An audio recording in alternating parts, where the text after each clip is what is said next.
Paid you enough, Cody. Randy, you owe me money. Mm-hmm. Oh. Is that how it works?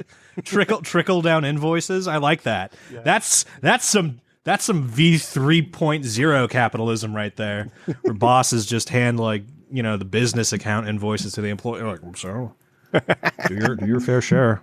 Randy, you know $$ Rem Dickman. Everybody pay me.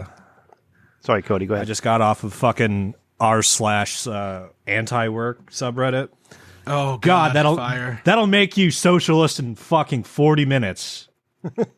Great. Yeah, work is stupid. How are you? Work sucks. My God, just the horror stories there. It's just like, what do you mean you won't come in on your day off? You signed the overtime list. You should be here. I got to do that shit. I got to call people in because people call out on me. We have a line they have to call. Yeah, we're smart. Like, you have to call it. It's robotic. We have that in some offices. In some offices, they're not allowed. It's weird. It's weird how that works. Oh. Yeah. But it's promotion Unions. season, boys. Promotion. You know what? I'm going to save this one for the show. Let me write this down because I want opinions. Rem's got a zinger. No, it's not a zinger. There's some great deals out there. Everyone's got a lot of promotions right now. I saw where used cars or cars right now are a terrible time to buy. They're selling for like $7,000 over invoice. Yeah, man. My mom can't get a fucking car to rent anymore when she visits me, so it's just like, let's bum rides. Like a family. We're using Toro. Have you tried that? What? As my mom? Toro. No. Toro. You can rent a Tesla for like $93 a day. Cody, he doesn't need to rent one. He owns one. Oh, me? Yeah, no, I don't. right. I don't even have a driver's license. You don't have a driver's license? No. I mean, I have this New York one that's really expired, but whatever. Chris O.C. has a driver's license. He's never driven a car. Man, I got my license the day I turned 16, and there was a massive fucking snowstorm, and I had to back through the cones with my back window covered. I had to use my mirrors. Luckily, my grandpa taught me to do the mirrors. I had to back up the driveway, it's up a hill. Yep. It's with a turnaround in it. And every time I'd try to look back, he'd slap me in the face and tell me to use my goddamn mirrors. And that's how I learned to drive a car backwards. They don't do that anymore. Like, they wait till they're 18 now or even later to get their licenses. It's crazy. Why wouldn't these kids want to start driving right away? I was like 19 when I got mine. Ex-wife was 23. Had to teach her myself. Yep. Wow. You young kids. Yeah, man. I bought her like 6 cars trying to get her to learn to drive. And then she tried once and then it didn't go well. Like, we had a near-death experience and she didn't drive for like 2 more years, and then convinced her to finally get back on the saddle once the kiddo came around. So I had a driving instructor. His name was Hal, and it was his job just to like teach me because he was at he worked at a driving school. But every time he wasn't giving me like fucking like actual points or lessons, he was talking about how he nearly killed Ho Chi Minh, like fucking bombing. Like he was like, I was bombing Ho Chi Minh's trail. He was like a fucking like Vietnam vet, and he just would not stop. Goddamn. And he was just like, and then we find out the bombs couldn't penetrate the tunnels. And I'm like, what have I been doing? Just killing nature? It's like fucking Uncle Sam. And I remember I rolled through one stop sign because I was just so enraptured what he had to fucking say. I felt like I disappointed Hal so hard there. He was like, did you just do a rolling stop? And I'm like, I'm sorry.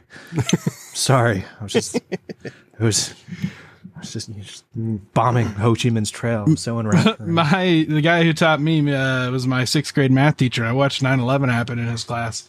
And he had throat cancer at the time, but he was still chewing and smoking cigarettes at the same time. So, because what else? It's not going to go away. He's still alive. He's still alive to this day. Crazy. You know what I mean? You make your own decisions. His wife slaughters the cow every Christmas for the family. Oh, bless her. Beautiful cow. Anyways, all right, you guys ready to get going? I don't know. Oh, we didn't start? We haven't started yet? Man, we've been all over a wide gambit of issues. Yeah, we got this. Hope you guys have your improv pants on. All right, let's get to this thing. You take yours off?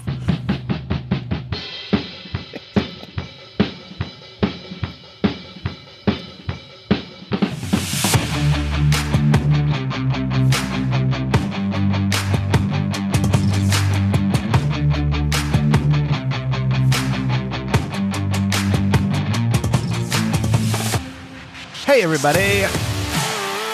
Welcome to episode 183 of the Rich Dickman Show, the podcast. It is slightly better than mediocre. I am your host, Rem.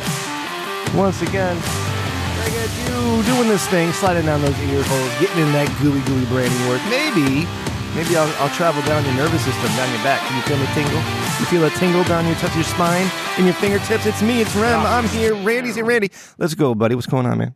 Oh, that ASMR. Ooh. Yeah, that's my new gimmick. Tingle. Yeah, it's, man, you should take that up on the Pornhubs. You know, I gotta get that double dildo microphone. ASMR therapist with the ears. No, you can do it with the Yeti, man. You can do it with the Yeti. That's a 3DO. No, you need that's a 3DO. You need that. Those are like $480. I've seen bad. Cody McCann from Hawaii. It's just like he's back with us. Oh, hi, yeah. Hey, I saw an oral microphone for like $1,200 when I was looking at these things. I was just curious. Holy shit! Yeah, man. It's like and they may have like rubber ears on the both sides of them. Some great porn is made with that stuff. Yeah. Really? What do you mean? How is a porn made with that stuff? Oh yeah. Let's use your imaginations real quick, bud. You have to really hear the slapping.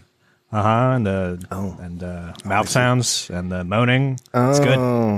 Oh, I see. Okay. You need to make the proper adjustment on like your headphone. Your headphones need to. I wouldn't recommend getting like a 5.1 sound to pump porn through, but definitely you need to like invest on your own side with like decent cans. You guys you bring up something very interesting. Is that these days with the accessibility of porn being ubiquitous almost, right?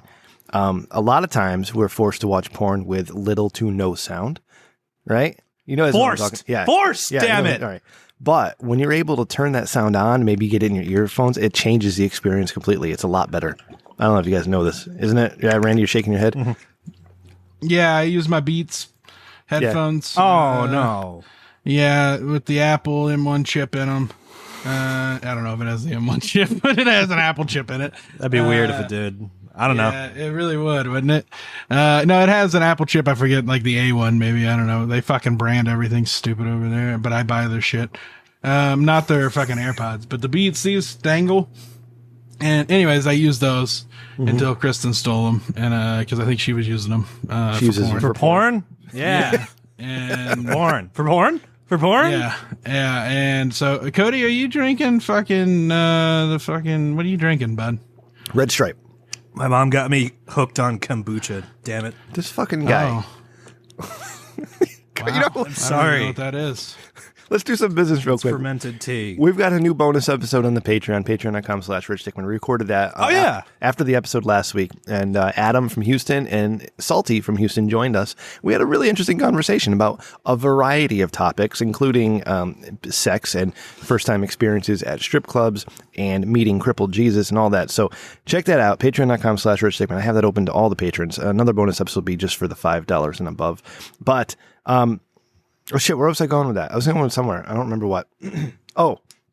We I think we have got all the couples on board for the Newlywed Game. I reached out to Priory, all right, and they're on board. And, shit! That's a big get. I didn't think about that. Yeah. And they're gonna wipe the fucking floor with us. Adam and Salty are in, and Kristen and Randy are in. So now we got to go into planning stage. I'm hoping maybe in 2 weeks, Cody, we can get but it's going to be Priory's availability if they can make it or not. But can we pop this for episode 200? No, that's too far away. Randy, we got a bigger surprise working for 200. Remember?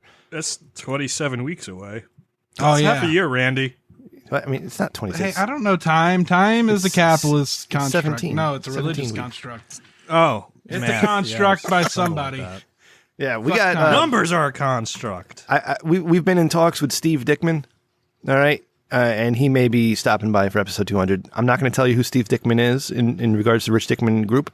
We'll explore that in a couple episodes, but just want to heads up. But anyways, all right. Patreon.com/Rich Dickman, new bonus episode. RichDickman.com for all your Rich Dickman needs, and now available at RichDickman.com and on YouTube. Episode 3, the trilogy. Fuck it, goddamn. The trilogy is complete. Do it again. Thank you. Episode 3 is out there, and Randy. What are your thoughts? We didn't really. You said it was cool, but yeah, what are your thoughts on episode 3 and the whole project? It's been such a success. I think we need to go back and do the prequel. We need to go back and refilm, do the first 3 episodes, because that's 4, 5, and 6. Like, we know that. Yeah. So we need to go back and explain a little more of the lore, a little bit more of what really happened. The politics behind it. Fair enough. Because there's a lot that got left out. There's the 2 hookers, the 8-ball. Yeah. There's the other 8-ball. The other 8-ball. Yeah, can't forget that. There's that motorcycle club down in Charleston, West Virginia, like over by the docks. Like those guys were fucking nuts. Like I just think there's a lot more we can explore. I think so too. Wow. So is that our next video project? Doing a prequel? I was going to ask you what our next video project should be. Looks like we answered it. Or this Newlywed Game. No, we're not doing that in video. Listen. Too hot for TV, Randy. Yeah, we need a few more months of Patreon to pull off another video thing. But I think we can do that next year. Cody and Randy, when Randy brings his camper out to Connecticut and we're hanging out for Triple T 10-year anniversary with me and Randy and Cody. Okay. Do I get my own trailer? Be the first time I ever hauled a camper. Nice. Yep. Nice. And I'm taking it all the way to Connecticut. Cody, I gotta say something really nice to you. I know you don't like the kudos up front, so I give it on the back end. What's happening? Right on your back end is that you did a fantastic job. Thank you so much for doing that. I've said this in the past, like if nobody watches it, it's fine. I would love my audience to watch it because I think it's great. I think it's a great piece of film, but it's something I've always wanted to do. Yeah, do like a project like that. And I finally was able to do it. Randy was involved, and he pulled it off. He did what he wanted. You were masterful, Randy. Everything you did. I know you were uncomfortable at first, but you got great.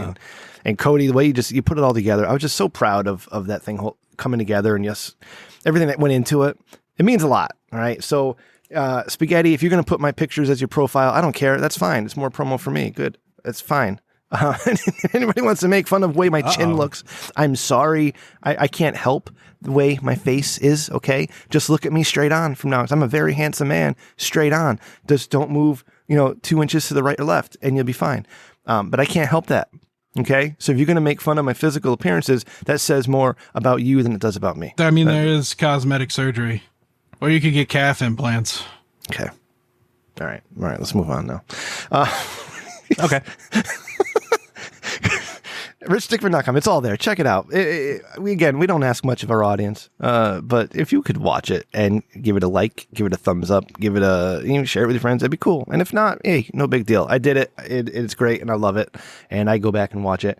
You know what I did is my son, because I got the whole setup now. Moved everything into the basement. I got a really cool setup for doing projects and stuff down here. And he said, Dad, I want to do Minecraft videos, because he's been doing like Lego building videos, but with school and everything, and then he's got to wait for the whole Lego sets, and they're expensive and all the bullshit. It's like, I want to do Lego Minecraft videos. I'm like, all right, buddy, let's go downstairs. We'll set up the camera, and you can play Minecraft, and then we'll get you going on the video editing program, right? And it's Cody. I'm sorry, it's Hit Film Express, okay, but it's enough. All right, it's enough for us. The fuck is that? It's open source, Cody. Yeah, it's an open source free video editing program, and it's done it pretty good. So he recorded himself playing Minecraft, and then he edited the whole thing himself. He edited like a couple hours of gameplay down to 24 minutes, and I'm watching it, and I'm expecting it to be kind of a mess, right? Maybe he's like, oh, no, I'm going to dig a hole here, and I'm going to build a house. Oh, okay. Now, that type of stuff. But like, he actually has a little bit of personality he was able to show, and some of it's funny, and it's actually very captivating watching a kid play it. And I know he's my son. I get that, but I'm also very critical of my children and of everybody. And he did a hell of a job, and I was so proud of him that he made that Minecraft video basically all by himself. And chip off the old block. Yeah, sure. Yeah, Cody had some influence. I don't know. But anyways, so getting to what I was trying to say is that I decided my son's 13 and a half, and I said, you know what? I think I can show him the teaser trailers from 7 Days to Air. So I played the first. Oh, no. Yeah. I played the first teaser trailer, forgetting that we didn't edit out certain swear words. Wait, what? Uh-oh. Sorry. Yeah. So it's like, oh, shit. I muted it and brought it back. And then episode 2. Oh, the episode 1 teaser, Randy's like, I'm getting ready for the show, smoking weed, took out oh, son of a bitch. Yeah. I'm like, buddy, it's legal where Randy is. And yeah, show him off 3. Yeah, he didn't quite get it because I think what makes it funny is knowing the lore of the show. And if you don't know the lore of the show, it's probably not that interesting, and that's fine. But whatever, he saw it, and I shared a project with a family member, which is interesting. It's always weird, right? When you not, I want to say like a solitary hobby, but just a hobby that you don't share with your family, and then they start creeping in, and you're just like, oh no, like. Yeah. Well, listen. It's just on Saturday mornings. My mother finding out. I do these horrible podcasts with filthy people, and it's just a shock to her system. She was like, I listened once, and then it was over. I just use my imagination to fill in the gaps. I'm like, that's fine, I guess. My mother was a big supporter of mine, even through when we did Rich Dickman show. Yeah, Mama Rem. But Huel and I started getting into more adult topics, and then I felt weird about my mom listening about masturbation habits that I had and all that stuff. So I'm like, can you stop listening? But you never know if that's going to like Streisand effect or anything like that. Right. So she probably listens every week, and I have no idea, and she just doesn't talk to me about it. So like here I am talking to these porn stars about making porn with them, and my mom's listening. Like, son of a bitch. But like on Saturday mornings when the episodes are Love released, you, Mama Rim. and they hit YouTube, and then there's my stupid face on the episode art on YouTube, right? And I watch a lot of YouTube upstairs. And there they pop up. Like, oh shit, there's me. Let me scroll past that real quick because I don't want to show anybody. They don't need to know what I do. But all right, hey, so where are we at? What we got going on today? All right, so we're recording a day early, so it's of course that's throwing me off, and I apologize. But we have Crown Jewel tomorrow, Randy. I got to watch some wrestling tomorrow night. What do you think? What time is that? It's at 12 in the afternoon, and I'll be at work, and I won't be able to watch till the evening. So. Oh, I'll watch it at 12 then because I don't have anything going on at work, really. My boss is off this week, and he didn't leave me any deliverables. So. Oh, nice. Hell yeah, that's cool. Woo! Woo! So there's a couple things I wanted to get into, and please don't let me take up all the time. So if you guys have things you want to talk about, please feel free. But while I'm rolling, I'm just going to keep going. It's promotion season at work, right? And I have a really good chance at a promotion, but I'm overthinking it, right? So part of the promotion process is that we have to apply for higher level jobs, okay? And in doing so, we have to write a kind of like a narrative. We get 6,000 characters to address 7, 8, or 9 requirements depending on the job, right? And the worst thing in the world for me is writing about myself. I can write about anybody. I can write about anything, and I can write about factual shit. I can bullshit my way. I'm a hell of a writer, but I cannot write about myself. Okay, so it's caused a lot. See, Cody, this is the only time I get anxious with anything is when I'm writing about myself. And I put all these thoughts. I make an outline of thoughts I want to try to get into, and then I write it out. And so this time I decided I was going to send it off to people I trust to help read it for me. Let me know, be honest. Am I saying a lot of nothing, or am I actually making good points? Please tell me. And the people I trust. God. Yeah. So the first draft I wrote, I sent it off to somebody I trusted, and they came back and they said, what? I didn't get a copy. Well, these are people that I work with. But if you want a copy, I'll send you one. Trust. Okay. And they said, hey, this is really good. I like what you got going on here. These things are stronger than the others, but it's pretty good. I said, okay, cool, thanks. And I sent it off to another person that I trust, and I said, listen, I need you just to be brutally honest with me, all right?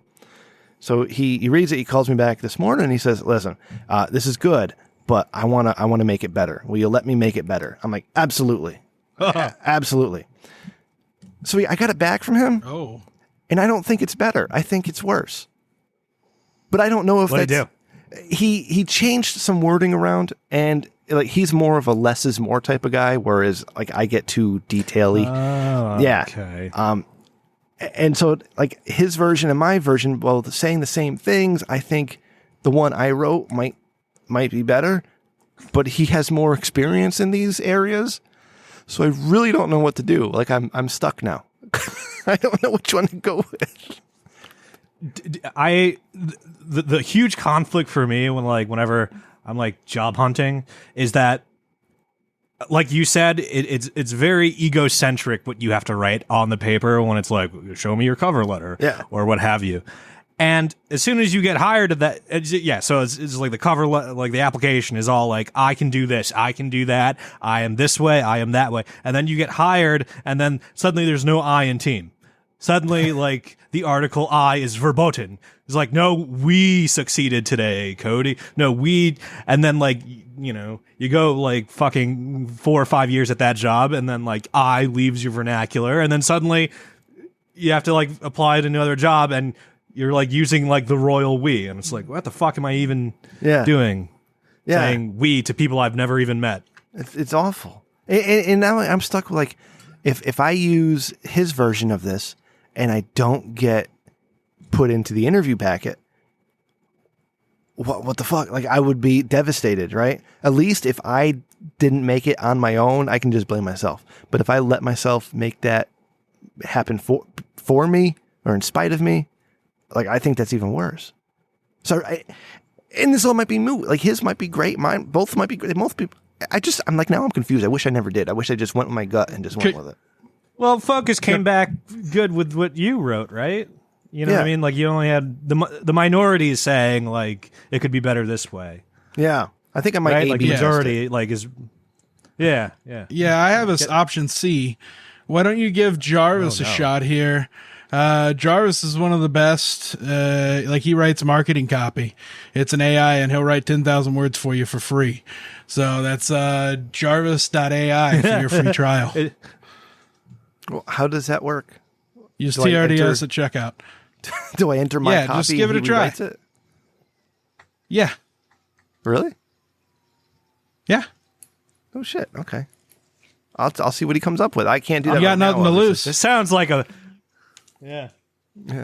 Well, the other option I have is, like, there's four jobs that I'm applying to. So maybe for 2 I use my version, and the other 2 I use the other version.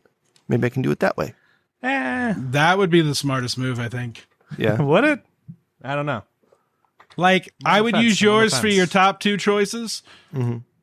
And then I would use his for the bottom 2. And that way, you know, he didn't waste his fucking time. Right. Okay. Yeah, okay. I mean, he never needs to know. That time's worth something. Yeah. Oh, I know, but you know what I mean? Feelings will be hurt. Well, nobody needs to know anything, Or Cody. you could consult the I Ching. We could do this on air. What's the I Ching? Oh, Lord. Don't. The I Ching, it's the Oracle. Oh, okay. Don't get him started. I don't know what this is, Cody. I have to let him get started. Okay. All right. Start. So let's consult the I Ching. Let me hit the button. So I got to toss the coin 6 times. This is using math to foretell a fortune. Okay. Okay. All right. So 1, 2, 3, 4, 5, 6. Ooh. Okay. So hexagram 10. Is this an app? So this is for yours. Treading conduct. Lasting progress is won through quiet self-discipline. This hexagram outlines the foundation of proper conduct within ourselves, with those with whom we may have conflicts, and within the larger society. It serves to remind us that no genuine gains can be made unless we are rooted firmly in the principles of the sage. An image often associated with this hexagram is that of treading on the tail of a tiger. The tiger may be some strong or malevolent force in your own personality, or it may be a particularly volatile individual or situation with which you have to deal. In either case, the advice of the I Ching is the same.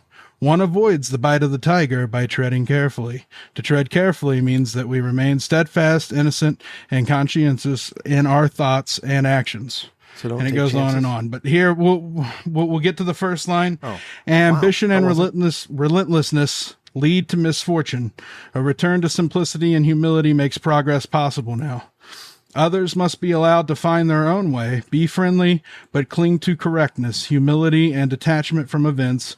Inner independence leads to good fortune. Okay. And the 6th line is acceptance and inner balance move mountains that striving cannot. The fruit of good fortune springs from the seed. So do I use mine or do I use the guys? Okay, so that's the advice. I told you not to. That's the advice for your former, and here we go. Deliverance. So this answers your question. A change in attitude delivers you from difficulties. I'm just gonna. doesn't help. Basically, it's saying exactly what we said. You should start off with yours in the tread lightly around the tiger. You want to avoid the bite of the tiger. That's your friend possibly finding out. Maybe one day he gets promoted and he takes a look at your file and he's like, oh, Rim fucked me here. But if you do it this way, it lessens that chance slightly. So I didn't fuck anybody. He offered. He said, I want to do this for you. And I said, okay. So maybe I'll take what I like of mine and what I like of his and I'll combine them.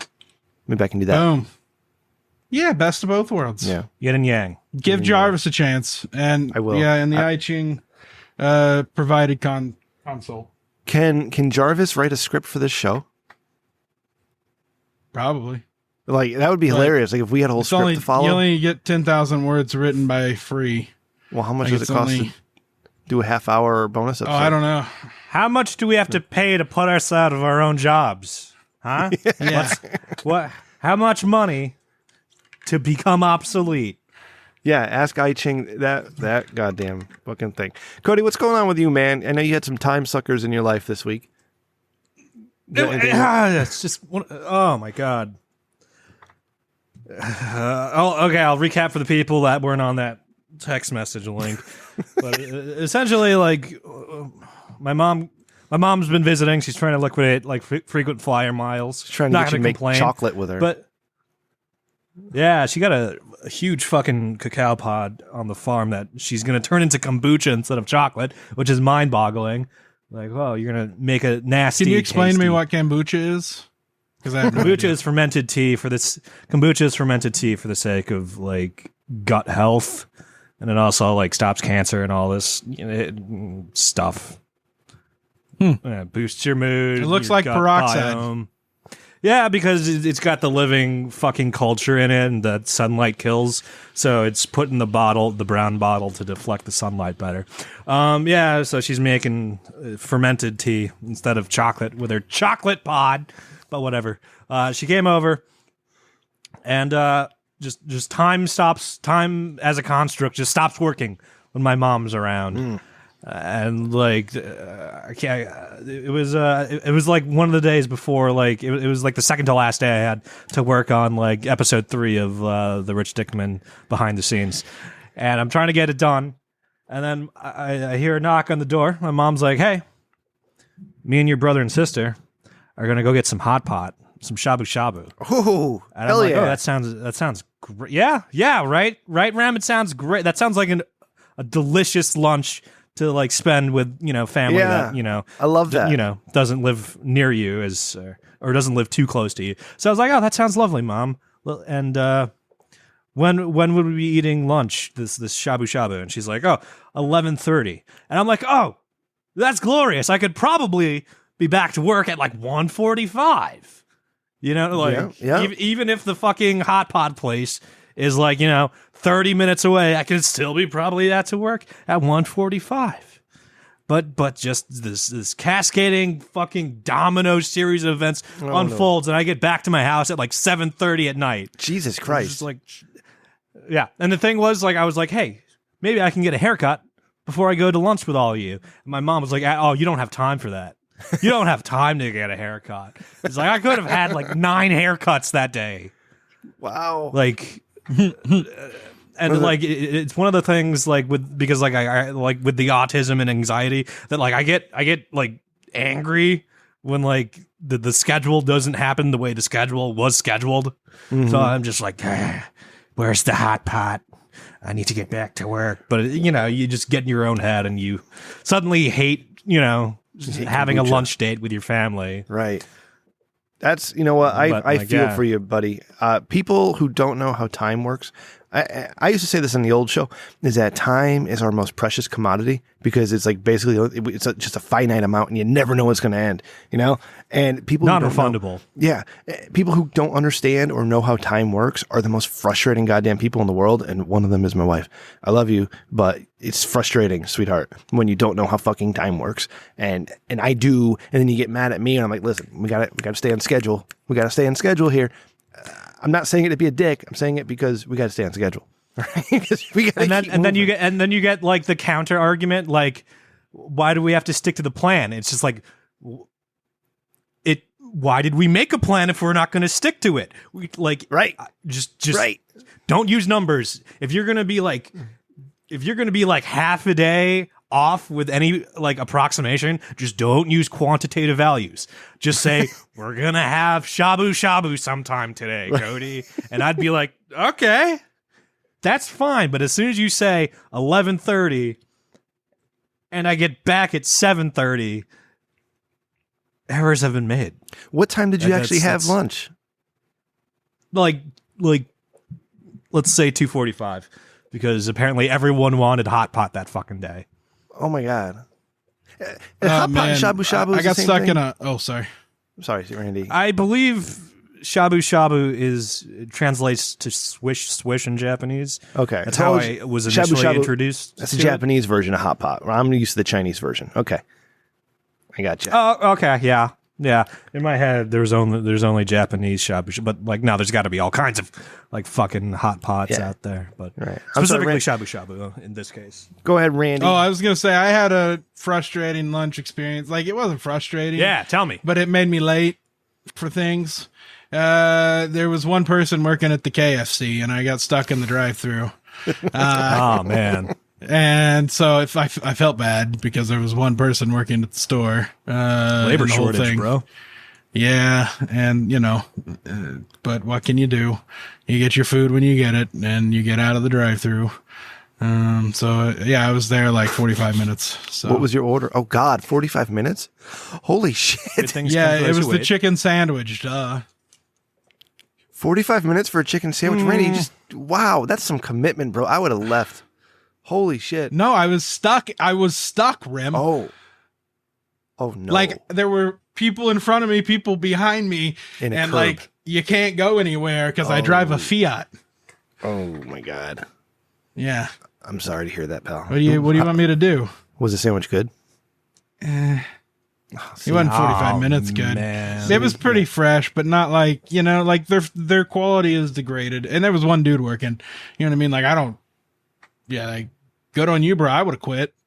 I wouldn't have, because I've done that before at the pizza shop, and I've done that before whenever I started at my current job, when nobody showed up but me on a Saturday, and I literally had people waiting for 2 hours just to be served. It was pretty terrible. I can imagine. We just got a text from Ray. Did you see that, Randy? Oh, no, let me. Yeah, Ray only texts us when he's complaining about something now. Jesus Christ. What's he complaining about?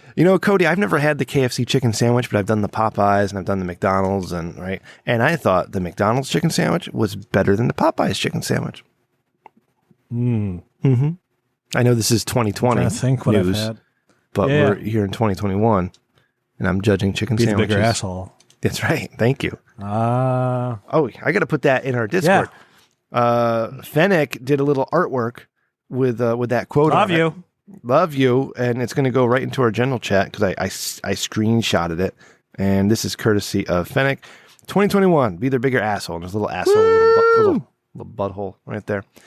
Don't like the detail there. Didn't need that. Didn't need that little extra detail of the. You know what? Of the gravy ring. We're a high class production here. Not like some other shows. We're high class. We could do without the chocolate starfish, as some would call it. That's where the budget goes. Yeah, Randy, you and I had some deep conversations this week. Did those help? Yes. Yeah, it's nice talking. What's this about that stuff? We had some private text messages on the side, Cody. Nothing about you. Don't worry. I'm sure. Yeah. It's like, Cody evokes so much penis envy. What do we do? Exactly. Well, Randy, Ray won a penis judging contest, so hey, you want to try out for that? We could redo that at episode 200. In kayfabe. Rim, maybe you get a chance. You think so? Maybe we'll do it just live. We'll just do it live on Discord. We'll just pull them out. I can enter it if you really want to win. Yeah. I'm a solid 6 inches, but I got like 3 inches. Randy, come on, man. Just send him a picture of that Power Ranger character. Yeah, Cody, I can describe my. No. Not Goldar. Duh. Goldar the penis. Oh, Repulsa. That's the name of your penis. I get it. Mine's called Lord Zed. We're doing Power Rangers again today. Oh, yeah. Lord Zed's cool. That's a nice...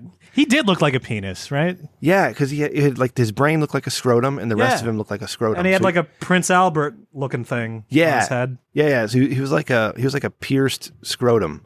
He looked more like a scrotum. Oh, I would say scrotum. Maybe your scrotum.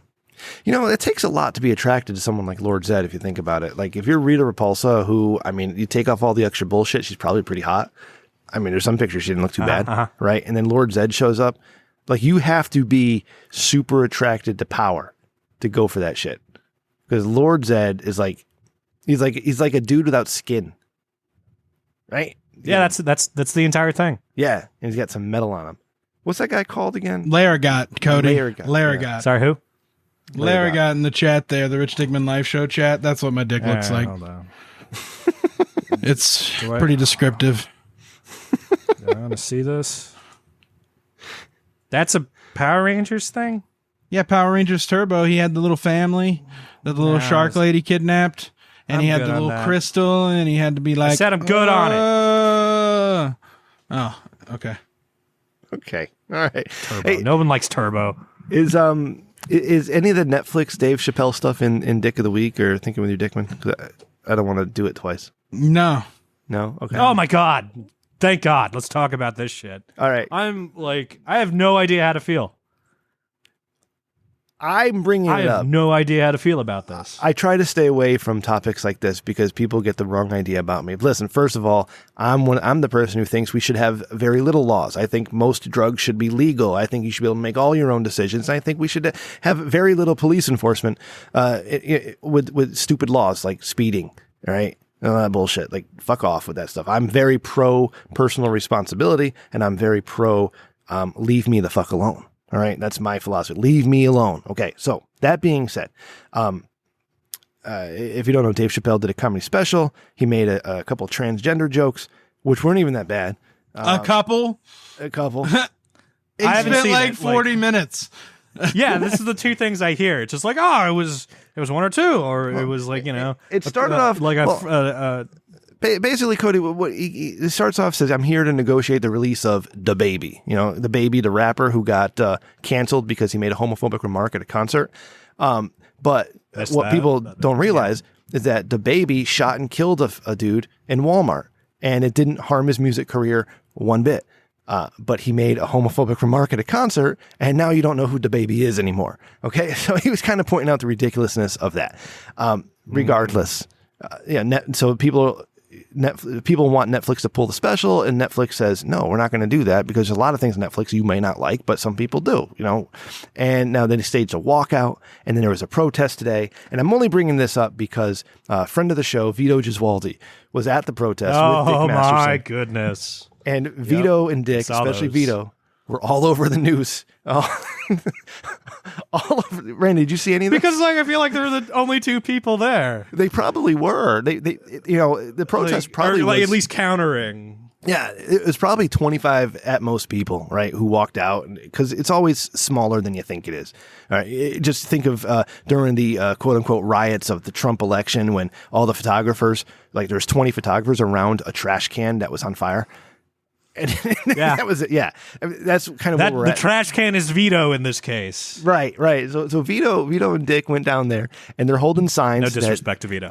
Dave Chappelle is funny. I like Dave Chappelle. Or jokes are funny. And jokes are funny. Yeah, and the protesters. Well, one of them, Vito has a sign he's holding, and it says "jokes are funny." And a protester comes and takes the sign from Vito, wrestles it away from him, breaks the sign off of the pole. So Vito's left there standing with a pole. And the guy, this is all in video, the guy who broke the sign off the pole then says, he has a weapon. He has a weapon. And Vito's saying like, I have a weapon now? Are you kidding me? And then he drops it and he walks away. Like, it's fucking insane. But my goodness, they were, Randy, you got to take a look at Vito's Twitter timeline because he's got all the news articles, all the footage in there is there, and everyone's like piping it to him. Yeah, but the thing that like weirds me out about this is there once upon a time in the 60s and 70s, there was a gentleman that went by the name of Robert Maplethorpe. Do you guys know who that is? No, I saw you tweet about it, though, so please enlighten me. Right. Yeah, I did tweet about this. Robert Maplethorpe was a black and white photography artist, late 60s, early 70s, New York scene. He was just a gay guy that thought the male body, the naked male body, was a nice form of art. Yeah. Or at least art to fucking, like, worthy of sharing. So, like, you would take his pictures, diptychs and triptychs of, like, nude male models. It got really racy, like, full nudity. Awesome. Just literal dick pics. Love that. And there was a whole, like, fucking, like, this, I think it was the state of New York or some state government tried shutting this guy down because it was they labeled his photography obscene. And to the point where, like, SWAT teams, like, raided museums that, like showcased his pieces. Mm-hmm. Like, full riot gear, not like, you know, your suits. And at the end of, like, the entire ordeal, it was kind of, like, noted that, like, hey, like, the establishment shouldn't really, like, fuck around with art or, like, have too much to say about art. Right. And, like, now, like, I'm wondering how that guy would think about this, because, like, I, in my heart of hearts, hold comedy as an art. Mm-hmm. You know what I mean? Like, that's an art form that has been around since, like, ancient fucking Greece, maybe even, you know what I mean? Like, a fucking caveman, like, cuts a fart and, like, his kids laugh at comedy. You know what I mean? Like, that's been around forever. It's a very therapeutic art. And as a gay guy, I'm just wondering, like, what Robert Mapplethorpe would think of this, like, whole Chappelle thing. Because he's all, like, Mapplethorpe would think, like, yo, it's art, leave it alone. But he'd also be like, I'm gay, and one of those alphabet people that, like, Dave Chappelle referred to. So, like, it's a very double-sided coin. I'm like, all coins are double-sided, Cody. It's like you can't have both, right? You can't have both. It's one or the other. Either you accept comedy art as free speech, or you don't, right? Because there really shouldn't be any in between, especially when you consider it's all free. I remember back when we were doing Torn Think Tank, and this type of stuff started creeping into society. You know, it really, right around 2012 is when I noticed it as being like, wow, this is interesting. And what I said then is like, wait a second. So in order to promote tolerance, you have to tolerate the intolerant, right? Because otherwise your movement makes no sense. And by tolerate the intolerant, I don't mean, you know, promote hate speech or any of that stuff, but you have to understand that it exists, and you're not going to change it by being intolerant to those people, because it's just going to make it worse. Right. So when you're going to somebody, go ahead.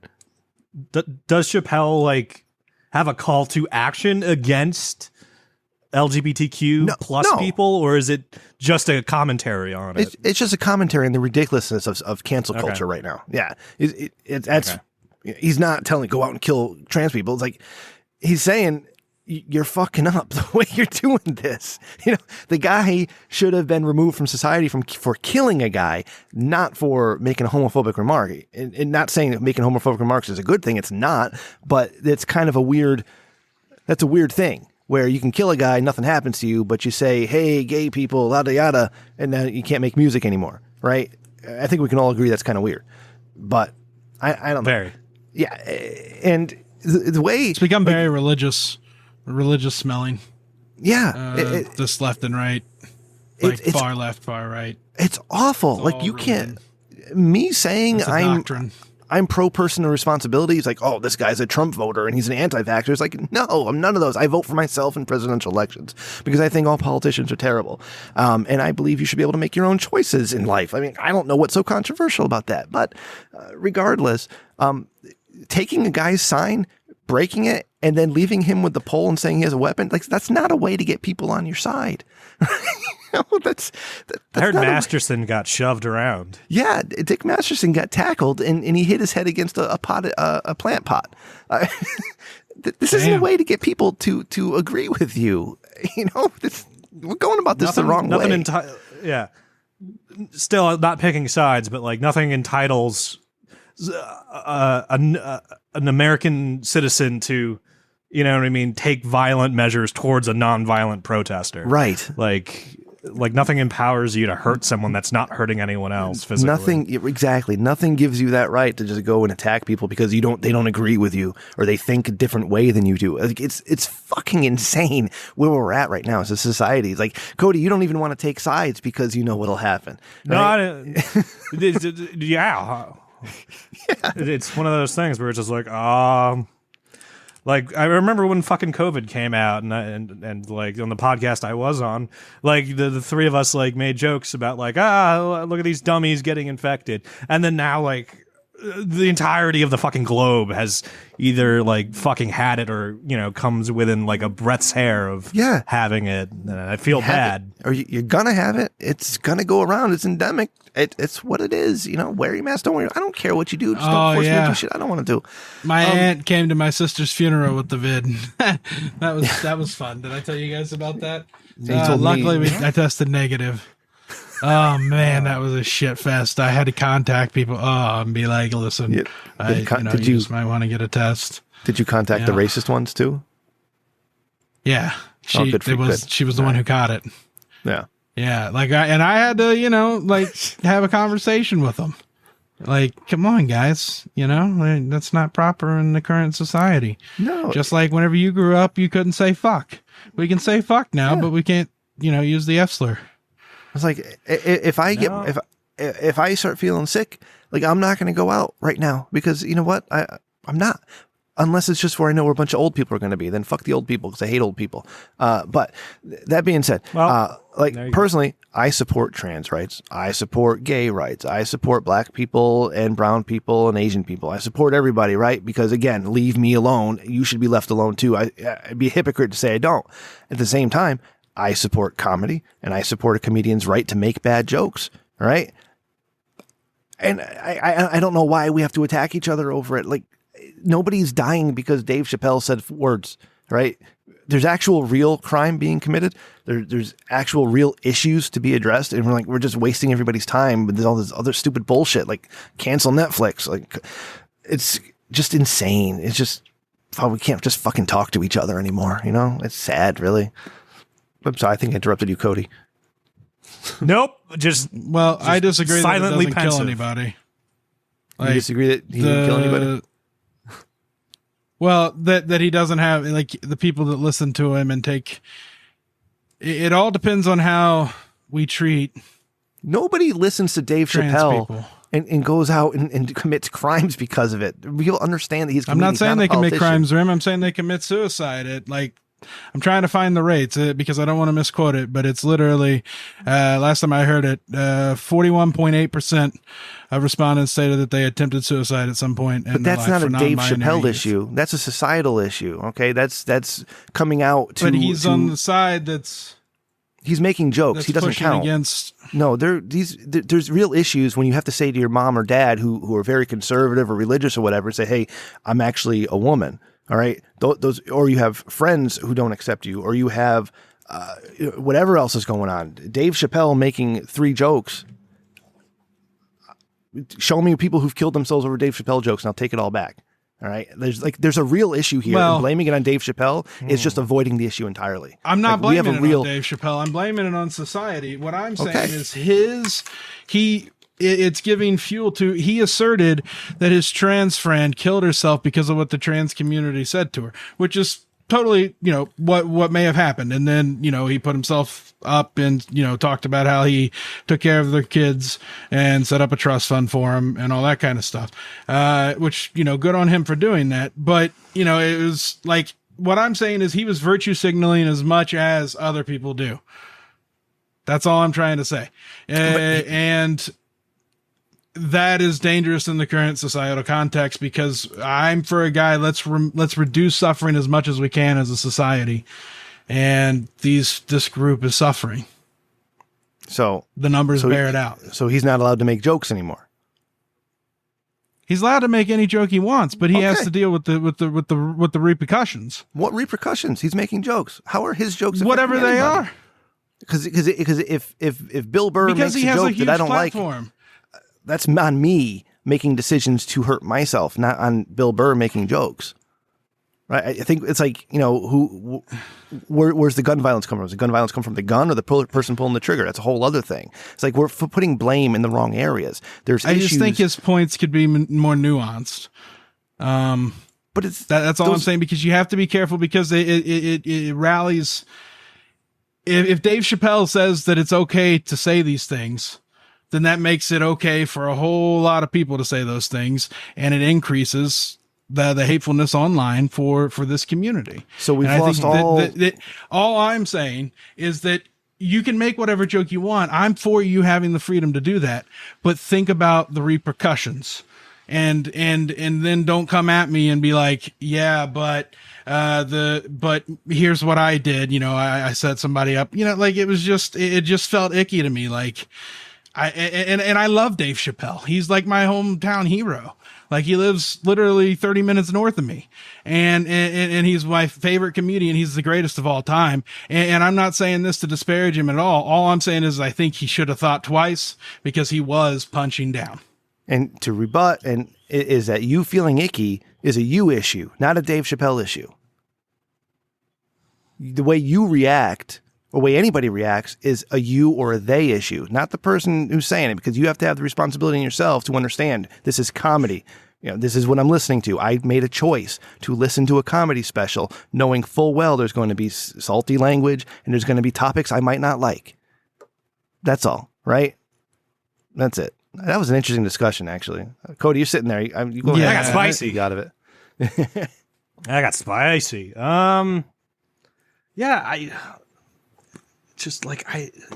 I'm not purposely like trying to find the fence and sit on it. It's just literally where I like naturally fell on this one, because like there's argument on both sides. In fucking college. Yeah. I learned about this guy like Maplethorpe, and it's just like he was, the gay guy that wanted like freedom of expression within his like art medium and style. And then here we are, when the art medium and style doesn't serve, something that Maplethorpe would like, what would he, I'm just trying to like hypothetical in my brain. How would he feel? It's tough to not be hypocritical with things like that. And I catch myself a lot, again, personal responsibility guy. And sometimes I find myself thinking the other, like, oh, wait a second, that's very hypocritical of me, so I'm going to let that one go. Like, free speech is not just speech you like, it's speech you don't like, unfortunately, and that exists. Yeah. It's the nasty shit at the bottom of, like, the cereal bag, too. And once we get to a certain level of authoritarianism with it, when things swing back the other way, you might not like the repercussions. So let's not set a whole bunch of rules now that are going to fuck us over later when somebody else is in charge, and it just goes back the other way. You know what I mean? Let's just kind of mellow out. All right, let's mellow out. That's it. Randy and I had a discussion. I understand where Randy's coming from. I get you, Randy. I'm sorry, Cody. It was on Twitter. I couldn't find. I can't find it again. But like literally, when you said chill out, there was a violent crime spree in like a small town, and literally like the fucking sheriff got up on the news podium and he literally said, everyone drink a 7-Up, eat a moon pie, and chill, please. Like, the verbatim. I wish I could find that tweet right now. I might dive for it. Did it work? Like, did crime go down immediately? I don't know. Diabetes went way the fuck up after he said it. Oh, well, hey, something worked. Unless he got through to somebody. Yeah. No. Now we have to worry about him being like a pawn of like the fucking, junk food industry, big junk food. Yeah. And I just want to come out on record here that Randy, he disagreed with me, and I hate him now. I fucking hate you because you disagree with me. God damn it, Randy. You're fired from the show. I was just trying to say that it's authoritarianism versus pluralism. Two things can be true at the same time. Absolutely. No, and I don't hate you, Randy. Dave Chappelle should have thought twice about what he said, and he should have the right to say whatever the fuck he wants. That's all I'm saying. Check out the live show chat. Which, look at that. Which then means that everybody needs to chill the fuck out, right? Everybody needs to chill the fuck out. I'm sorry. It wasn't chill the fuck out. Yep. It was, quote unquote, quit murdering people, is what he said. Will this play? Just chill out, drink a 7-Up, eat a moon pie. Let me pull that tweet up, people. and I'll play the clip here for you, Codes. Come on, load. My internet's fast. Hold on, I need to turn the... Oh, come on, son of a bitch. Yeah. Where's the volume? There it is. Sheriff. Okay. Twitter's not paying for their Amazon Web Services. Yeah, all right, here we go. So just chill out. Drink a 7-Up, eat a moon pie, quit murdering people. Voice of reason right now, if I do say so myself. It's great. I love that.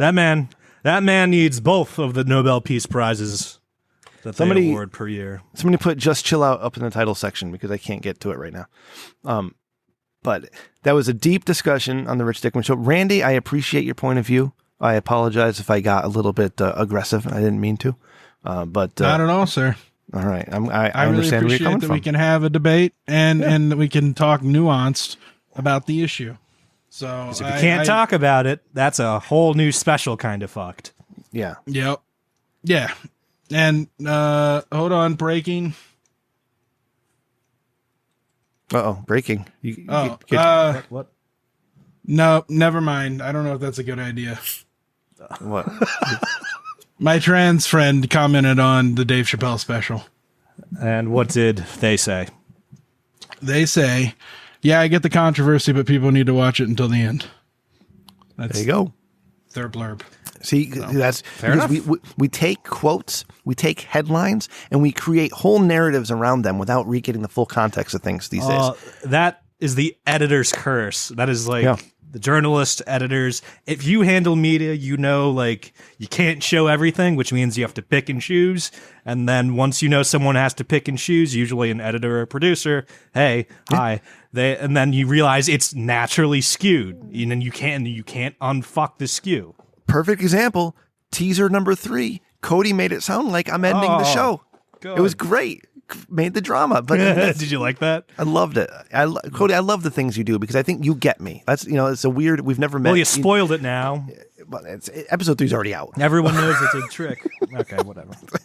And the show's still going. I guess we're 7 episodes. Are we still publishing these, or are we just yelling at each other? We're just yelling at each other. Yeah, we're just yelling at each other.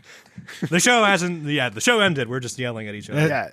Did you guys see The View when 2 of the hosts tested positive for COVID on air? And they had to leave immediately. No. It was on air. Hilarious. They had to leave the room. Terrible. They had to interview the vice president from a remote location. It turns out they were false positives. Love it. I love this society. I love everything we're doing right now.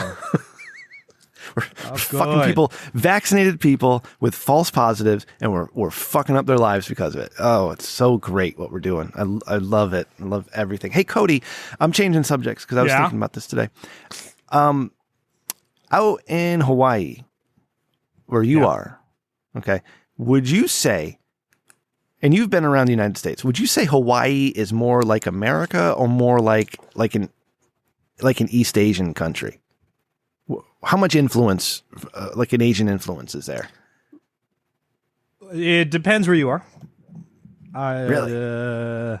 Yeah. Honolulu, like the metro area, like the area that's the island I'm on. A lot of white folk, call them Howlies. I'm half Howie. I'm allowed to use that word. There's a lot. Yeah. There's a lot of people there, but sometimes if you go to my mom's island, Big Island. A lot of that's where you get the East Asian influence. You hear way more pidgin around where my mom is, and I've seen this and it blows my mind that my mom has to throw an accent on to be understood.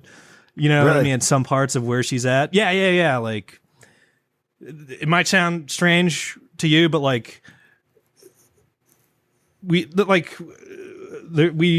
there's just vendors that vend here, and they don't have a stand or anything. They'll just have something in the back of their pickup truck that they either foraged or hunted or fished, and then they'll try and sell it. My mom wanted I can't even remember the name of the word. They're edible barnacles for cockles, for white folk.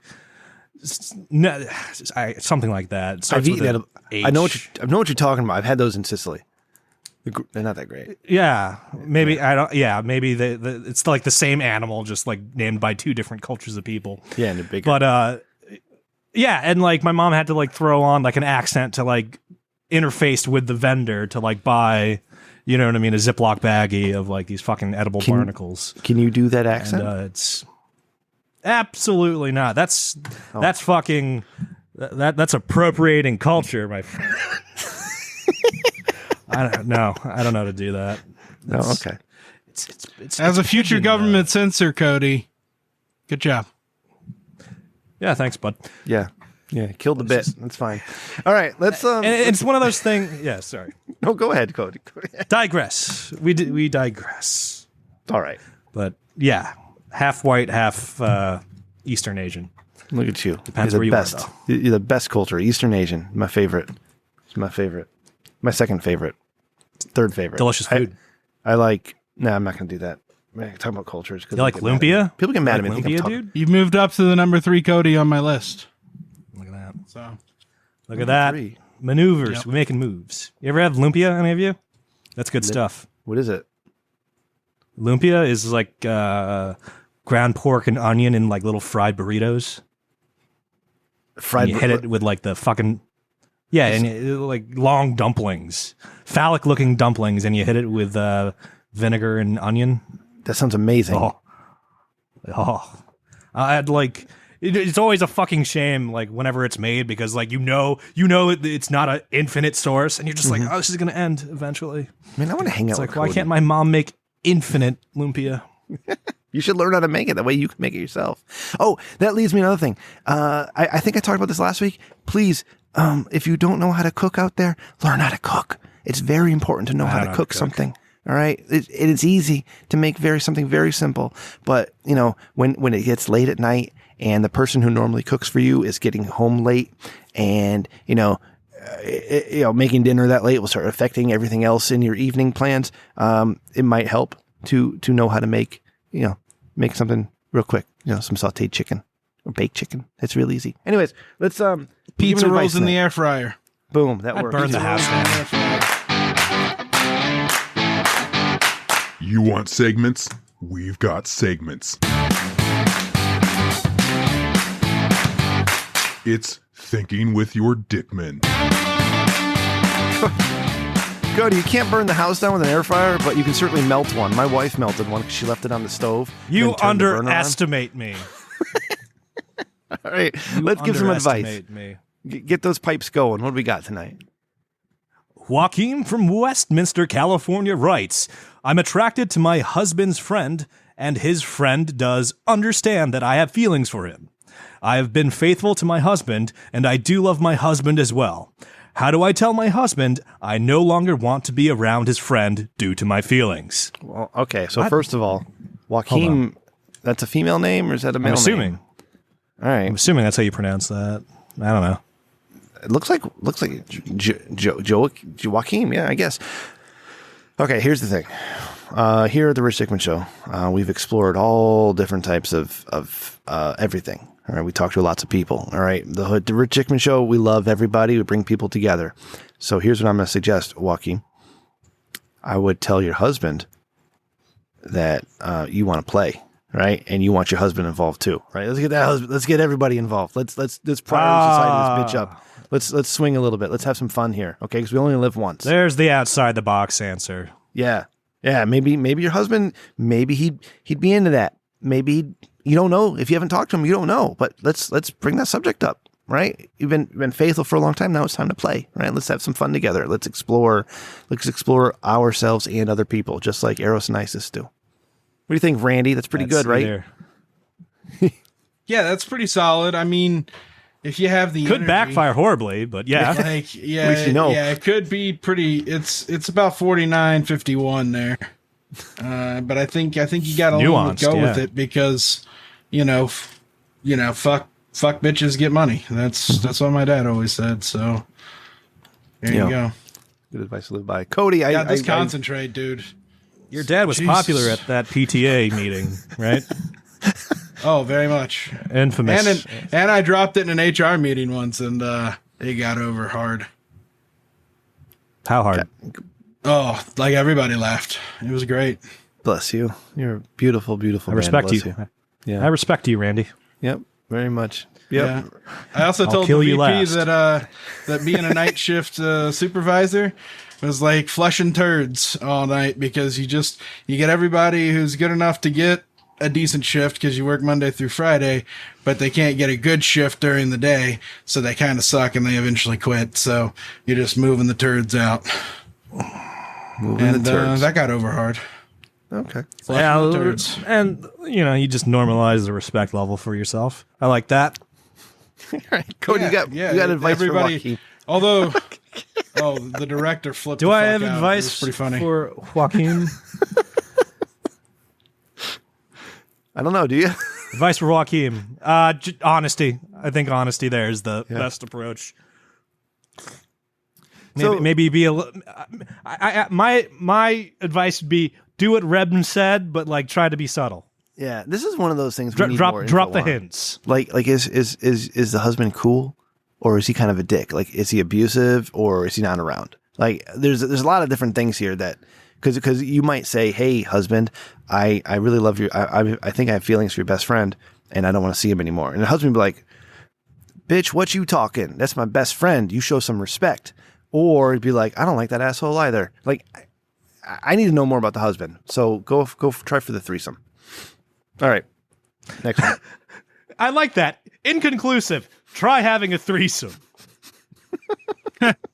I don't know. Go for the threesome. Why not? Why not? It's not me. It's not me fucking up. It's you. I like this. We're using the people who write in as guinea pigs. It's like, Godspeed, let me know. Best of luck, buddy. Don't cross the streams. Wrap it before he taps it. All right, let's move here. Juanita from Stevens Point, Wisconsin writes, I'm convinced that someone homeless is living in my home. He's not homeless then. Is living in my home without me knowing because I'm missing food. I hear footsteps when it's quiet, constant noises in my house. Does it mean anything? How big is your fucking house? Yeah. Like, right. You live alone? I'm imagining that lady from like season 8 of Shameless with the mansion. That has happened where like I think it's a thing in Japan where homeless people like sneak into your attic and they come down and like raid your fridge when they think you're asleep. Yeah, they live between the walls. That is a documented thing. Yeah. Yeah. We need to know how big this house is. We need to know how many things in your house have opposable thumbs that aren't you. Yeah. And that yeah. Do you have monkeys or marsupials? Or definitely not ghosts. Juanita, are you an Ambien user? Like, are you sleepwalking while using Ambien? Good point. Right? Ambien's good stuff. Yeah, I've never. No, Ambien's terrible in my experience. I've never tried. Yeah. Oh, if you can't sleep while you not speaking from firsthand experience, but if you I would love some if you Ambien. oh Jesus Christ. Well, if you can't sleep on Ambien, you just start dreaming awake. Ambien hits the dream part of your head, and if you're not sleeping, it doesn't care. So you'll just dream with your eyes open. Wow. And that sounds amazing. Yeah, I had an interesting roommate in college. Yeah. What did he give you Ambien, or was he an Ambien head? No, he was the guy that like told me that nugget of information. It's just like he offered, and I was just like, that sounds intense. Thank you. No, I don't have great dreams usually. Yeah, like the rich white folks that I drink my wine and my Ambien and I sleep great. I was like, that sounds amazing. Oh, then you have stories like that where you're dreaming awake. That sounds incredible. I just want to fuck with my head, I think. Like, I don't know why. I feel like I just want to explore the deep, dark inside that's locked away. Maybe I don't. Maybe it's locked away for a reason. Let's go for a dive. Yeah. Let's go for a dive, Rem. Dissolve that ego, Rem. Yeah, that's what I want to do. Yeah, that's what mushrooms sound amazing. Maybe, Rem. Maybe that's why you're having trouble writing that promotion letter, because the ego is too adamant and it's forcing you to like play mind games with your concept of I, the royal I. Wow. That's what the I Ching was saying, bro. Was it, Brandy? Deep, you guys, holy shit. Yeah. I don't know. You want to finish this podcast? Should we keep going, or I kind of just want to explore me. I want to explore me. Take my pants off. Randy, what do you got for advice for Juanita here? Juanita. Dude, you have got a spirit in your house. No. There's no doubt in my mind. No, I'm just kidding. No, definitely check your attic. Or it sounds like you have a large house, I'm assuming, and you're a widow. You know, like I imagine like an oil baroness, you know, who just has the house left overlooking like the town, but she doesn't really have any help anymore, you know, except for the groundskeeper because he just won't leave. And you have an author's brain, Randy. You really do. He does. He really does. Yeah, it's a David Baldacci. Yeah, I stole it from him. You sound like somebody that's written something. I stole it from an author. Yeah. Okay. I just start quoting stuff when Change your locks. I'm sorry. Change your locks, Juanita. Yeah. Here's what you do. Start putting like laxative in your foods, and if you hear like horrific, heinous, like abysmal shit sounds coming from your attic, then you know. Or call the cops repeatedly and have them check out the house. They have to come. Well, yeah, but after like the third time, they might like hit you with a straitjacket. They might shoot you, so don't call the cops. All right. Thank you, Juanita. Thank you, Joaquin. Good luck with your problems. Joaquin, let me know how the threesome goes, should it happen. Guinea pig? I see a whole big list of these, so let's get into it. Ladies and gentlemen, it is now time to introduce this week's finalists for Dick of the Week. And here is our first nominee. Jesus. Okay, Code Man. Let's get into it. Let's find our Dick of the Week this week. You got it. Oh. Damn it. USPS releases final rule banning mailing of hemp, CBD, and marijuana vapes. Oh, losing business. Call it cannabis. Stop calling it marijuana. Yeah. So what do you got here? The U.S. Postal Service on Wednesday released its final rule on mailability vapes, asserting that even devices designed for federally legal hemp derivatives like CBD generally cannot be shipped through U.S. mail. Well, let me tell you something, ladies and gentlemen. The Postal Service enjoys not making money. Yep. They don't ship alcohol. Yeah. They don't ship tobacco. And now they're not going to ship weed. They don't think they ship these things. Yeah, that's true. Just think, if they knew they shipped them, they could make a lot more money. Like, you charge a surcharge. Like, make the government's so goddamn stupid. Make alcohol, tobacco, firearms, and cannabis, potentially mushrooms in the future. Make those exclusive to the United States Postal Service. Use some bullshit law, like only the government can regulate this bullshit. Whatever. They could do it because the politicians write bullshit all the time. And boom, profitability and all financial problems go away immediately. Almost. Yeah, but then the cartel attacks the border. Like, come on, Rem. Let's be real. Not if we had a wall, Randy. No. What? Side note, interesting story. When my mom was here, I just broke Randy. She had to go on a fucking wild goose chase for weed. God damn it, Ram. No, she was just trying to find a uncommon battery for one of her friends had a fucking side electronic project, and he needed a specific battery that's hard to come by. And he was straight fucked because it's one of the lithium batteries that is on a no mailing list. So he's just I have to send somebody off of this fucking island to get a fucking battery. But it's just I know lithium batteries go explosive when sometimes they're depressurized like that and what have you. But at the same time, that's rough. Is there a ferry that goes between islands? How's your mom come visit you? Does she have to fly or she? You gotta fly. Ferries aren't allowed because of the sea turtles. Fucks them up. Really? Wow. Yeah, the only inter-island travel is by plane because you can't. You'll make sea turtle stew in the propellers. Those turtles are cool, man. There's that many turtles? Holy shit! Well, yeah, you chop them up in the propeller. It's not pretty, and I think the low oscillation of boat motors fucks with them a little bit, their eggs or something. I love learning so much about Cody in his life. This is a great tunnel. tunnel. Yeah. That's cool, Rand. Tunnel. We can't finish a goddamn like there's this abomination of a open-ended project for like a railway, like a monorail on my island that's just never getting done because of bureaucracy. I would love to see like the Hawaiian island like state government try to like channel between like the islands. That'd be. Did the guy come to show up in town hall singing a song about monorails? The aristocrats. Monorail. All right, what's the next one? Oh, did you hear we're switching over to a hydrogen economy? Yeah, fucking the $1.5 trillion infrastructure bill. And giving $10 trillion to hydrogen. Bitcoin. Or $10 billion. Sorry, not trillion. I don't understand that though, because like hydrogen isn't like a naturally occurring resource, is it? Just make nuclear power. Right, it has to be made with energy. Yeah. And they're allowing you to use clean coal or natural gas as those energy, as long as you have some sort of carbon capture in place. So fucking stupid. Yeah, it's really dumb. Like, and they're only giving like EVs like 1.5 bill.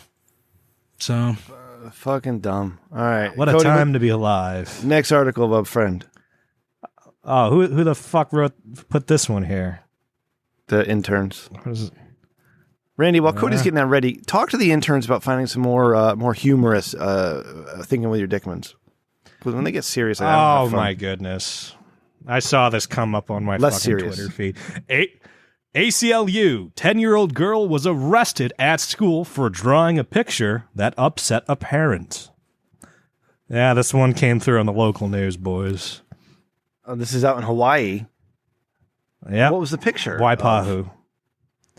It's got to be like fucking gore or something. Right?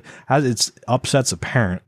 The ACLU, an attorney for the family, says 10-year-old girl's rights were violated when she was detained and questioned without her mom. Are they fucking crazy? Why would they? Oh my God. What? I'm trying to find the. You guys keep talking. I want to find what kind of painting this is. Oh Lord. This article like specifically refers to the girl as a 10-year-old black girl. It's like, wow, okay. So is a drawing an offensive sketch of another student in response to being bullied? Oh, fuck you. You draw as many horrible pictures as you want for being bullied. Bullies are assholes. Oh. Dave Chappelle might like a word with you. I mean, listen, if you're being provably bullied by somebody, like, you should be able to get all the retribution you want, especially if it's just a picture. Like, what the fuck? Like, bullies are horrible. I was bullied as a child, and I wish nothing but horrible things in the people who bullied me every time I think about it. And I hope they're living. They handcuffed her. Jesus Christ! They handcuffed her in front of her peers. Yeah, that's. You don't need to handcuff her. If you had to handcuff her, you can have the decency to handcuff her before you put her in the fucking squad car. You're already forcing a mask on her, and I got to fucking handcuff her too. Fuck the police! Holy shit! And fuck those people who called the police on her. God damn it. The HPD followed proper protocol, but must remember that the DOE is a complainant in the situation. What? Oh, all right. This is over. This is too heavy-handed. That's awful. I think I'm right there. Okay, let's get one more in there, Coach. I want to see the picture. Yeah, they won't show it. It's too offensive. It's going to hurt you if you look at a picture. Careful. Careful. Jesus Christ. Careful. Mm-hmm. All right. So we're moving on. Let's do one more, and let's find this week's Dick of the Week. Wow, this show's flying by today. Randy, good job. Good job at arguing with me earlier. Museum starts OnlyFans account after its TikTok is banned for posting nudes. Oh my God.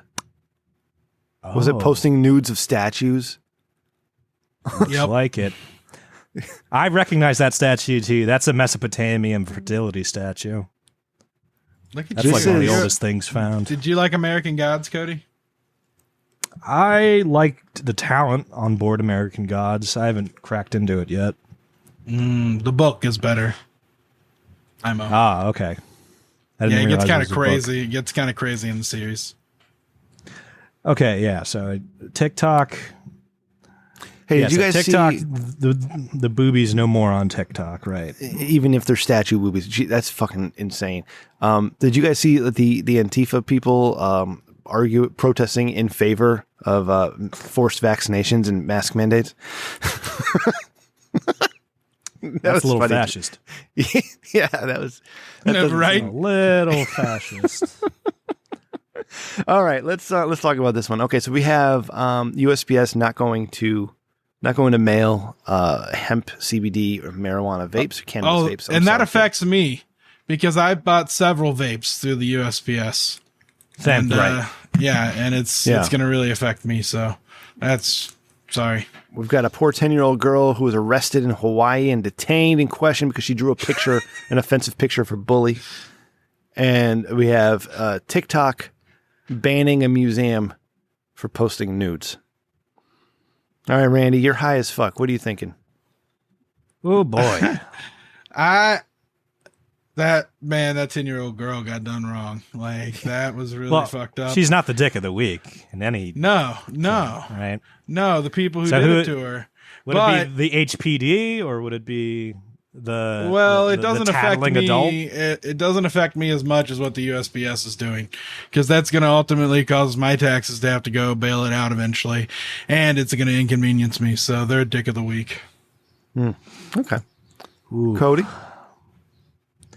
Whoever tattled on this 10-year-old girl for expressing her, her externalizing her fucking like frustration in a safe way. That's that. Yeah. Whoever called foul on that is like, no. You said something important. If she actually yeah. You said she expressed her frustration in a safe way. That's incredibly important to this. Yeah. You know what sometimes, I mean? Sometimes she didn't do what the picture was depicting. Bye-bye, bully. Yeah, exactly. Yeah. Yep. Who's got the birds? Is that you, Cody? Tell those birds to shut the fuck up. Fuck! I can't believe you can hear that. What did I pay so much money for this goddamn microphone for? I am upset. I like the tropical feel of it all. RE20 mother... Son of a whore. A couple years ago, Hot Drummer Newsbabe and I were having a discussion via text message. And we were talking about Nazis, right? The modern version of our Nazis, basically anyone we don't agree with. And I was arguing that in order to get rid of the Nazis, the best way in these times of social media is to meme them out of existence, make it uncool to think that way, make it ridiculous to be like, right? And that works. You can meme things out of existence these days. But she argued, no, you have to fight the Nazis head on. I'm like, well, if you fight the Nazis head on, you're only going to create more Nazis. If you make them feel stupid for being Nazis, they're probably going to keep their Nazism to themselves. All right. That kind of thinking is where this Hawaii shit is now, right? Is where people think, oh my God, there's this horrible drawing of my daughter. Obviously, this is violence, and obviously I need to call the police. Now this 10-year-old girl gets arrested and detained and needs to have a lawyer and the ACLU represent her. And I'm glad the ACLU is actually doing something on her side because, I don't know, they've lost the plot. So their civil liberties only for the people they agree with these days, which is kind of a shame, but whatever. Just an interesting piggyback when you said like let's meme the Nazis out of existence. Yeah, like one of the most successful like counter like Ku Klux Klan maneuvers was the radio episode of Superman versus the Klan, and it's literally like the fictional drama goes down not in like some climactic like anti like fight Superman like takes on the entire Ku Klux Klan. It's Superman like eavesdrops and finds out all the silly things the Klan does, and like that guy's a grand wizard dragon that gets his special pointier hat, and like when like the masses heard like what I mean, Superman like essentially like giggling at like the Klan at how ridiculous they were. You know what I mean, from a healthy and far distance, mind you, he's Superman, he's got super hearing. Like it took a lot of steam out of like the fucking Clark Kent has got a square jaw, motherfucker.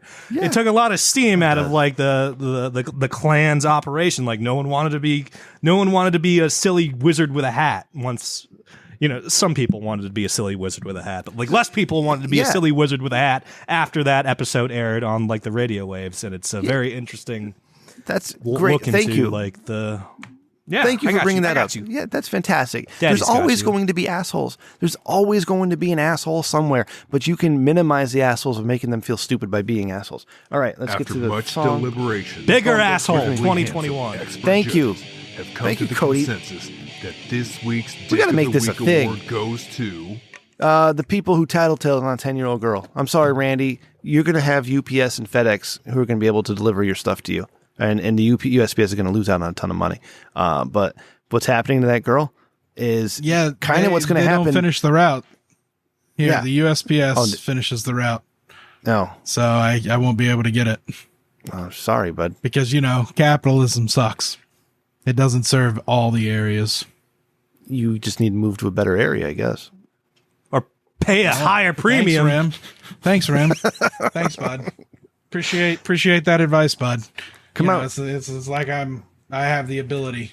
Come out to the east, Randy. Come out to the east where everything is legal these days. That's where my FedEx will headquarters hit is. you. That's where you what is?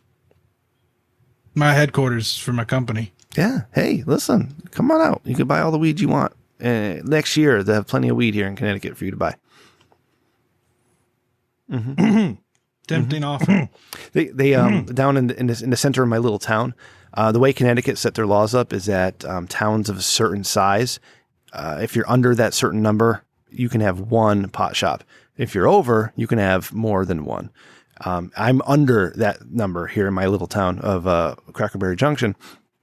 And a smoke shop opened up last year, right around the time they signed the weed bill here in Connecticut. And turns out I know somebody who took a part-time job there. And I said, listen, are they going to be putting in to be the weed shop? Yeah. Are they going to become the weed shop in town? And she's like, yeah, they're applying for the licenses right now. I'm like, that's awesome. Mike's going to love that place. So cool. Good on. I like that. I like these fleet-footed stoners that are like sticking it to like the stereotypes. You know what I mean? Yeah. Yeah. It's a whole, it's a family-run operation out there. So, damn. Anyways, I like that. Okay. They'll get bought up by one of the big conglomerates anytime. Well, that's what happened to my little place. It's capitalism, baby. Inso come down and take them over. Or Nita or something. It's one of those Massachusetts companies. Verilife. Verilife. Yep. Cody. Are they, I mean, you got a very like blue state where you are, but are they prudes when it comes to like weed and mushrooms and stuff like that? They don't get to tell me what I get to do in my closet. It's still illegal. Still illegal. I think it's decriminalized. It's one of those things where it may as well should be fucking legal at this point. Because it's like literally like all you got to do is like go to like any type of doctor, you know what I mean? Even if your friend's like, you know, a doctorate of sociology, and just be like, my back hurts.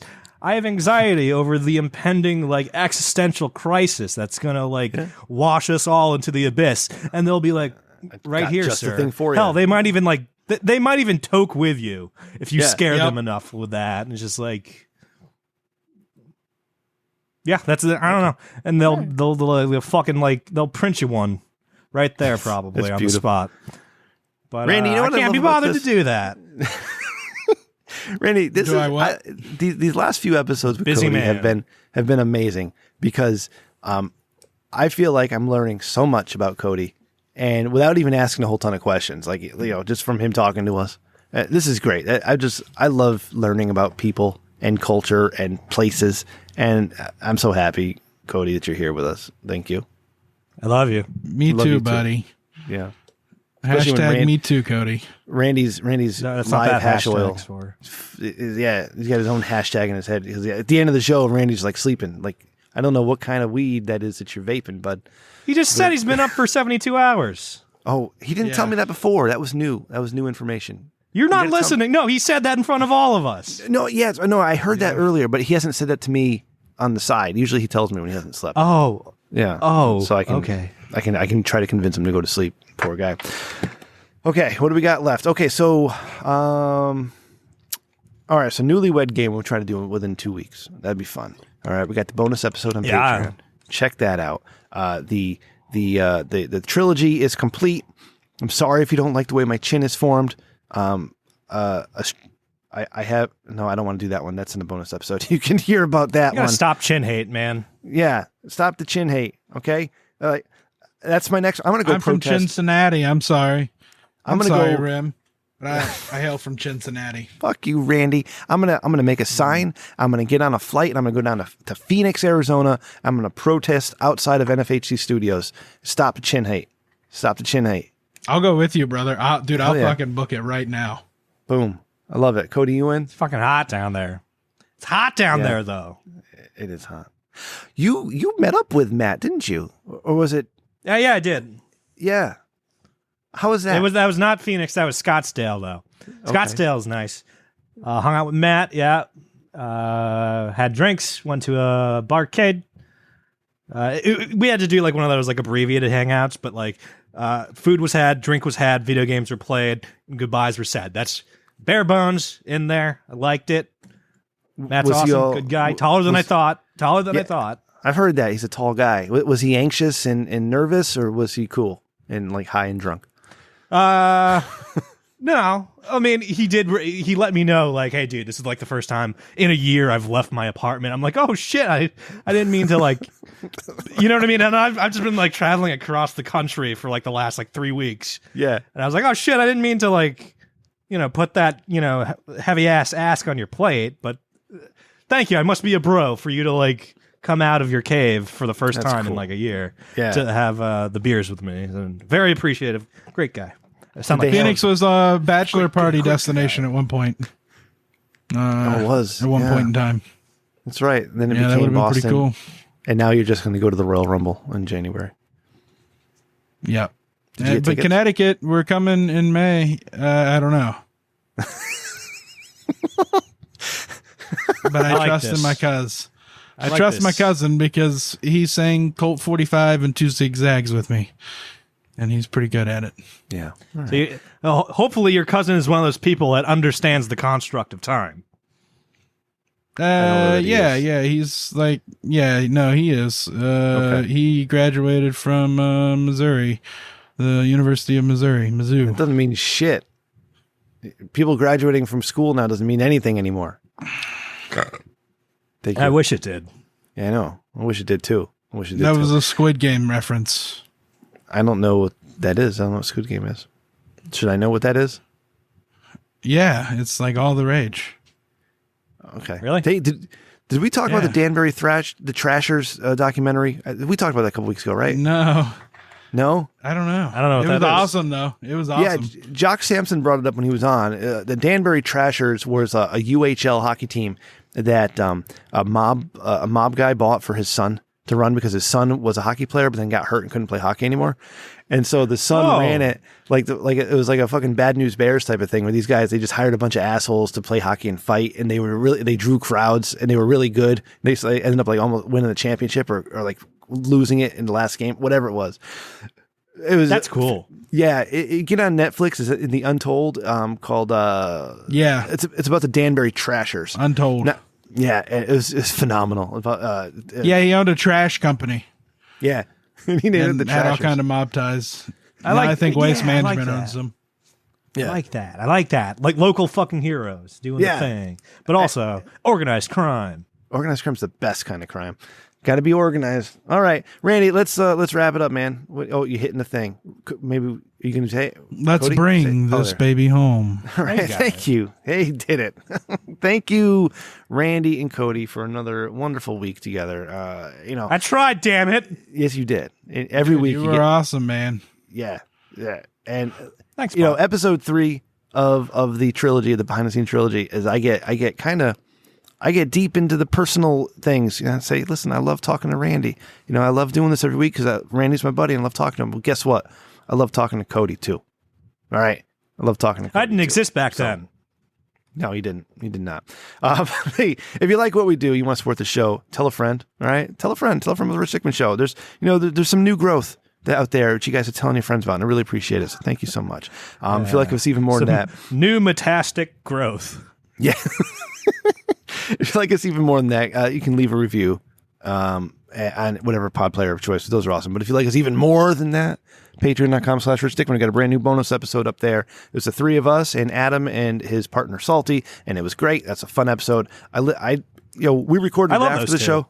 They're great. I love them as well. I love talking to Salty. She's got one of those personalities where you just feel good talking to her about. So there's certain people like that. But while we were recording, I was feeling off, but I listened back and it's like, you know what? This is actually a pretty funny episode. We did a good job. So check it out. Patreon.com/Rich Dickman. Videos the show up there all the time. All our bonus content that we do is there. And of course, richdickman.com. Everything you need, Rich Dickman, is at richdickman.com. The three videos, the three trilogy. What the fuck am I trying to say, Cody? The three. You got it. Behind the scenes videos are there, pinned to the top of the page. All our episodes are there. The merchandise, the Patreon link, email, everything is there. Check it out, richdickman.com. If you do go to the YouTube page, do me a favor, subscribe. Okay, subscribe because it's awesome. It's awesome if you subscribe. My son has more YouTube subscribers than this show does. And I know we don't do YouTube content too much, and he does. All right, but it's kind of embarrassing. So wow, can he plug us? Maybe. I was thinking of leaving some merch and stuff in the background out here. Listen to our friends. I love that. Son, I need you to do this. Can you help your old man out? Yeah. Are you winning, son? Yes, Dad. Yes. You know what, Yeah, Cody? imagine Mufasa coming up to Simba and being like, son, I need your help. You got to plug my podcast. Yeah. But he'll ask me, he said, Dad, how many YouTube subscribers do you have? I'm like, not as much as you, pal. And he's like, oh, yeah? I'm like, yeah. Well, you know, kiddo, I don't actually promote my YouTube channel. We don't do much YouTube, so it's okay. We don't. That's when you say, like, listen, son, numbers aren't everything. And then he'll know exactly how many subscribers you have once you drop that on him. Yep. Listen to our friends at Who Gives a Shit with Adam and Crippled Jesus, and of course our pals at Not For Human Consumption. Maddie J, I don't think you listen to the show, but if you do, thank you for the eagle screech. Rem Chinthin, that's a fucking stupid name though. You can do better. You got more talent than that. Rich Dickman Show at gmail.com if you want to contact the show, or at Rich Dickman Show on Twitter. Executive producer Randy's at Sir0 with an E, or Sir0 with an E at gmail.com. And of course, we need a title for you, Cody. We got to get a title for you after your 10 episodes are up.